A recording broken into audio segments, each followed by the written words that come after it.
estábamos hablando de causas y consecuencias. ¿Cuáles son las verdaderas causas del calentamiento global? Las damas primero. Bueno, todos. Bueno, las verdaderas causas son básicamente centradas en la quema de combustibles fósiles a partir de la revolución industrial. Esto genera un aumento de los gases de dióxido de carbono y esto es el mayor ¿Cuántos años peligro. tenemos de estar quemando sobre la Tierra combustibles fósiles? Bueno, El carbón desde principios del siglo XIX. Exactamente. 2 siglos. Y el petróleo es finales del siglo XIX. Tenemos 120 años. Exactamente. Y nos hemos acabado ya más de la mitad de lo que tardó millones de años en depositarse. Fue un modelo, fue una mala opción, históricamente. Fue una opción tecnológica importante para esa época. Hoy podemos optar por otras opciones para generar energía, como son las energías renovables y sobre todo, volviendo a nuestro país, un país como México, que a partir del 2004 tiene su cenit en la producción petrolera, tendría que estar diversificando su matriz energética. Pero una cosa es la producción petrolera y otra es el uso de los hidrocarburos. Yo tengo en esto muchos años, me tocó coordinar la Conferencia Internacional sobre Energías Nuevas y Renovables hace muchos años.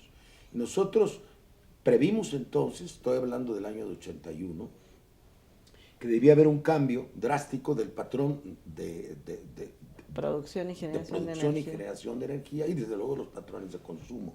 Nuestro cálculo era que en 20 años, es decir, ya a la vuelta de la esquina, no, ya pasó los 20 años, hubiera un 30% de energías nuevas y limpias en el mundo, se llamó de fuentes de energía nuevas y renovables, y no ocurrió porque manipularon los precios del petróleo, porque no solamente es la opción tecnológica, es la opción financiera.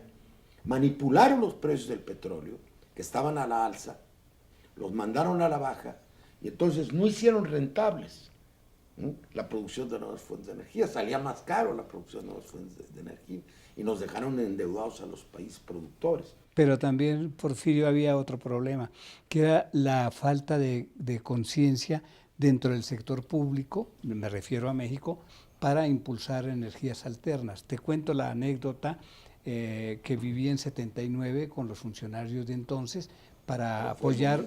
Culminante de la petrolización del país. La petrolización, pero también la falta de visión a futuro.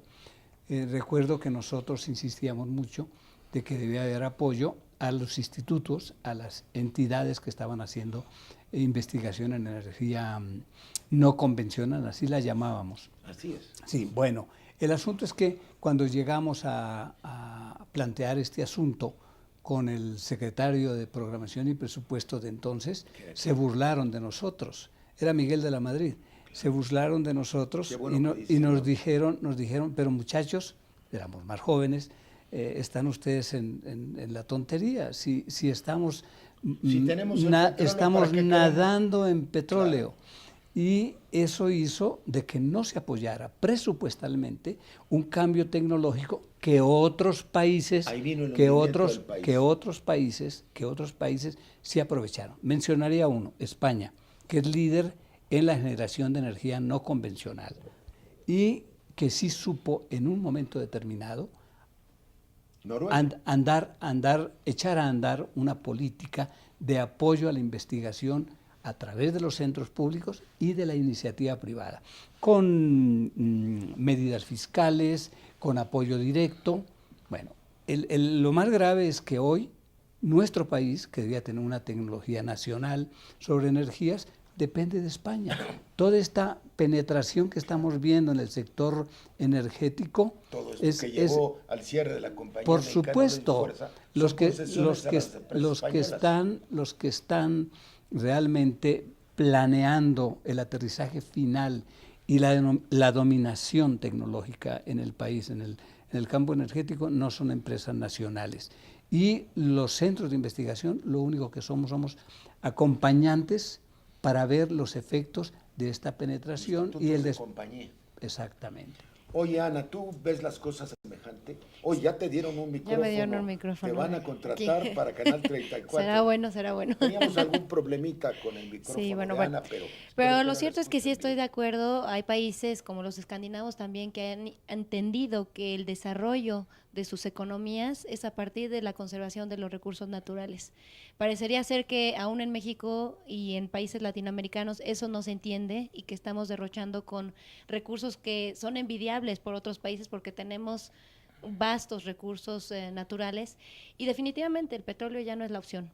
Ya se acabó el petróleo, ya la era del petróleo ya se vino para abajo, ya alcanzamos ese pico, ¿no? Pero no es en de el producción. fondo un modelo de explotación colonial, porque ¿qué hacen los grandes países? Estoy hablando desde la conquista de América. ¿Por qué vienen aquí los europeos? Porque tenemos mucho. Porque teníamos los Teníamos recursos naturales. mucho, claro. Es un modelo de explotación de los recursos naturales que de alguna manera se veían eternos o no importaba si lo fueran. Si se acababan las minas de Zacatecas o acababan las del Perú, Pensaban pues que se irían a otro lugar para buscar otras minas. Ahora ya se sabe que los recursos son limitados. Hay otro recurso, por fin antes de que se nos barra, porque no vamos a caer en la petrolización, la deforestación. Ah, claro. Uno de los Ya tenemos elementos petrolización básicos y es deforestación. Y México, yo voy a tratar de siempre insistir en el caso mexicano, figura a nivel mundial como uno de los países campeones en El deforestación. quinto lugar a nivel mundial en materia de quinto lugar. Los deforestación. programas que se establecen como para restaurar las zonas deforestadas son una falacia. Son programas perversos, no tenemos una política forestal que atienda la brutal deforestación Y este que sufre fondo el verde país. del que fue a hablar Calderón, que No, Bueno, espérate, esa es otra cosa.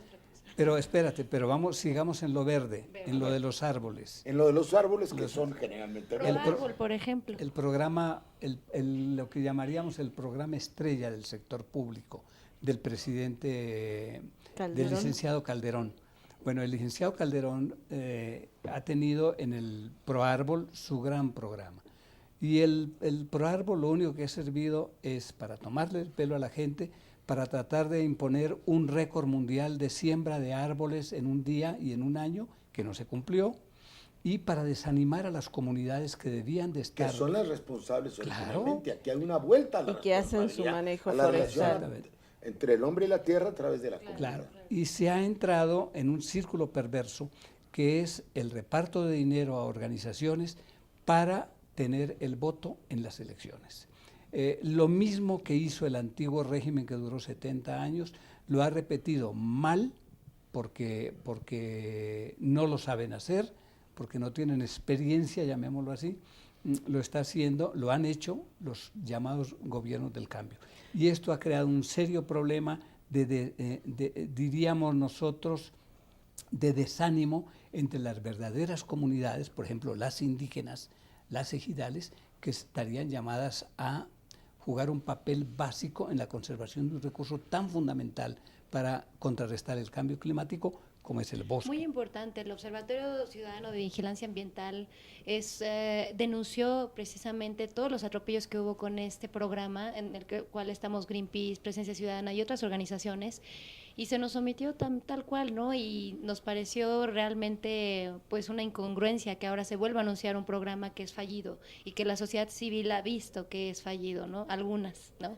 Bueno. Pero también dentro de eso es muy importante destacar que tiene que haber una comunicación entre la delegación oficial mexicana y los estados de la República para cuando se anuncian reducciones de emisiones, como los compromisos que se han hecho internacionalmente, a través de programas como pueden ser ¿Y Proable qué y vamos a otros. hacer de cara a la reunión que tendrá lugar a fines de noviembre o principios de diciembre en México? ¿Qué van a hacer las organizaciones? Las organizaciones de la sociedad civil estamos estudiando diferentes panoramas para poder incidir políticamente, las que estamos acreditadas dentro para poder estar en un diálogo continuo con las delegaciones de No diferentes las han países. dejado entrar. Mira, a nosotros nos pasó, hubo una delegación parlamentaria que, porque hubo un encuentro de la Unión Interparlamentaria Mundial, como presidente de la Comisión de Relaciones Exteriores de la Cámara, pedí a la Cámara que nombráramos una delegación de gente con cierta experiencia.